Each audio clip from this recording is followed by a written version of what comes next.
Welcome back to the Web Experts Team YouTube channel. In this video, I am going to show you step-by-step guide of how to calculate percentage of total in Excel in just a second. To do this, here we have a demo data with marks obtained and total marks. So if we need to get percentage, first let's change the cell format from general to percentage. So if we calculate 1 by 1 percentage like this, it will take so much time to do the task. Just imagine this with thousands of data in it. So let's make it easy. Just put your formula like this and hit enter.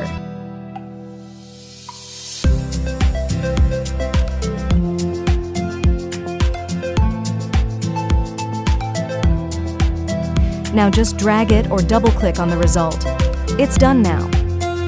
If you like this video, press the like button and hit the bell icon. Subscribe to this channel for more tips and tricks. Share it with your friends.